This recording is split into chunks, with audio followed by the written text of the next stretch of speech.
A French court has found Dominique Pelicot guilty of drugging and raping his wife, Gisele. Pelicot repeatedly invited strangers to rape her while she was unconscious. The court also found 50 of the accused. The court found Dominique Pelicot guilty of drugging and orchestrating the rape of his wife, Gisele, by over 50 men.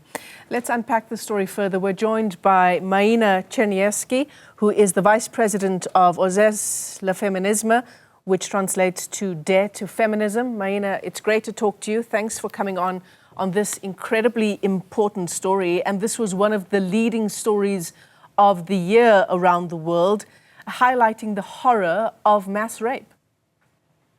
Yes, thank you for having us. One can't underestimate the kind of bravery of someone like Gisèle Pelicot to come forward. Yes, indeed. As she said herself, she is a destroyed woman, but she wanted her case to serve other women who might be victims. So we salute her bravery and also the bravery of her daughter, who has written a book and unfortunately has not obtained justice for the violence that she suffered from the part of her father. So these two women are very inspiring for us in the sense that they take what they have lived experience and they enable us, other women, to have these conversations.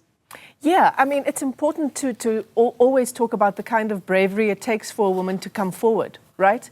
For your life to be put under the microscope when it comes to something like your private life and your private sex life.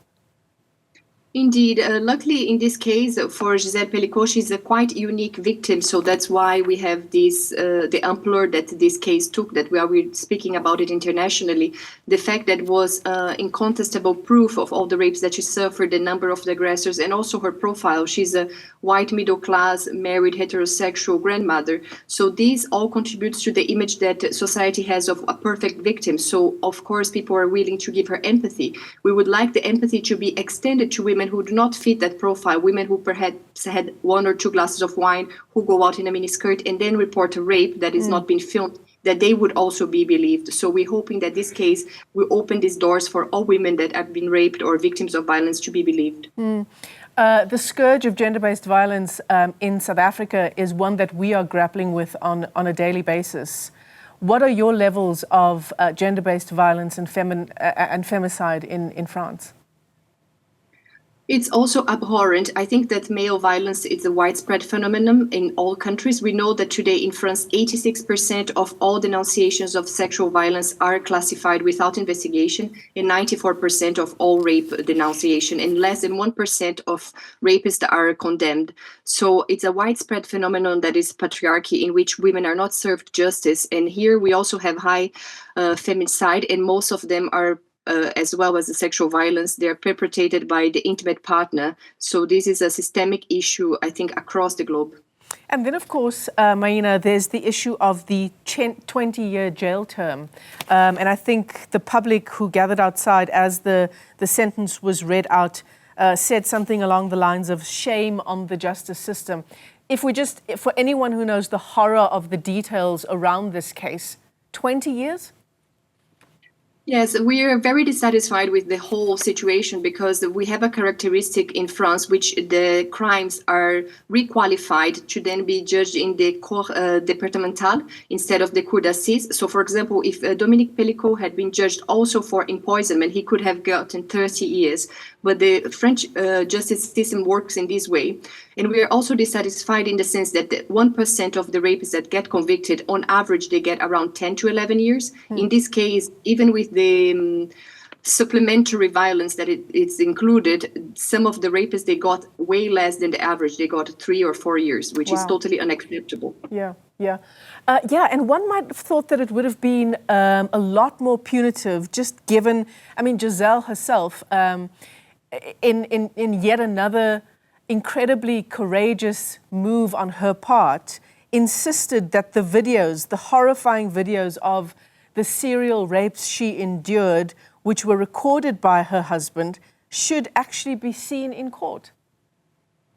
Yes, I think that that's very brave, and also it's necessary because I feel like people are not taking the full proportion of what it means to produce pornography. So we're always referring to these as videos and recordings, but in fact he was he was recording pornographic material, and we can see by the titles it was given, and he himself, along the other men that were rapists, they all big consumers of pornography. So it's important that she shows this, because what has been figured in her case, it's one of the most popular categories of searches in pornographic sites by average men, which is woman asleep or unconscious woman.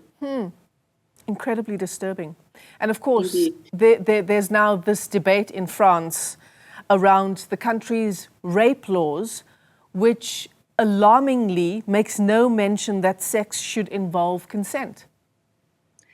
Yes, it is a bit more complex than that, because the inclusion of the word consent in the law, it wouldn't particularly be beneficial. Our association, alongside other 60 associations, we have a proposal for a comprehensive law that will educate magistrates and policemen in how to apply the current law that we have, which actually serves enough to convince rape. The only problem that we have is the enforcement of this law. So currently in France, rape is defined by the penetration obtained by surprise, threat, coercion, or violence, or surprise. So these should fit all categories. What we have an issue is with making this apply. The countries which have seen an increase in convictions of rape once they included consentment, for example, in Sweden, it's because the previous law that they had, the only rape that they recognized was the one of brutal force. So obviously the numbers have risen, but we have no current issue with the legal method we have with the application of it. Yeah.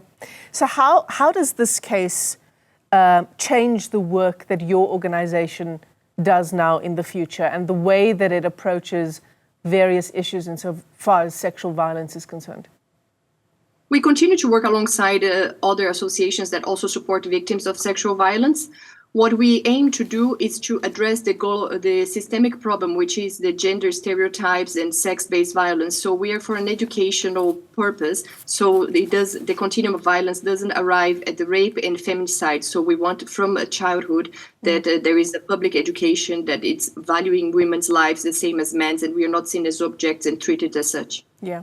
And so many of the issues that you're talking about resonate with us here in South Africa. Maina Cerniawsky, let me thank you for your time this afternoon. Thanks for talking to us about this incredibly important case.